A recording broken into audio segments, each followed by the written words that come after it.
தனியார் பள்ளிகள் கோடை விடுமுறையில் முன்கதவை மூடிவிட்டு பின்கதவை திறந்து மாணவர்களுக்கு சிறப்பு வகுப்புகள் நடத்தினால் கடும் நடவடிக்கை எடுக்கப்படும் என அமைச்சர் செங்கோட்டையன் தெரிவித்துள்ளார்.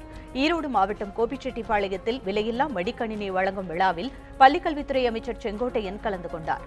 பின்னர் செய்தியாளர்களுக்கு பேட்டியளித்த அவர், மாணவர்களின் மனநிலையை அறிந்து கோடை காலத்தில் விடுமுறை விட வேண்டும் என அரசு அறிவித்துள்ளதை சுட்டிக்காட்டினார். கோடையில் சட்டவிரோதமாக சிறப்பு வகுப்பு நடத்தும் தனியார் பள்ளிகள் மீது கடும் நடவடிக்கை எடுக்கப்படும் என கூறிய செங்கோட்டையன், அரசு பள்ளிகள் நிரந்தரமாக மூடப்படும் என பரவும் தகவல் வதந்தி என்றும் தெரிவித்தார். மாணவருடைய மனநிலை புரிந்து கொண்டு என்று நாங்கள் சொல்லியிருக்கிறோம். அதில் சில கஷ்டங்கள் இருக்கிறது. பெற்றோர்கள் அதை விரும்பி தன் மாணவன் படிக்க வேண்டும், நீட்டுக்காக செல்ல வேண்டும் என்று வகுப்பறைக்கு செல்கிறார்கள். இதையெல்லாம் தடுப்பதற்கு அரசு நடவடிக்கை மேற்கொண்டிருக்கிறது. சில இடங்களிலே முன்கேட்டை மூடிவிட்டு பின்கேட்டை வருகிறார்கள். இதையெல்லாம் யார் பார்த்து சொல்வது? எல்லாம் நீங்கள் பார்த்ததற்கு சொன்னீர்கள், நடவடிக்கை மேற்கொள்ளப்படும்.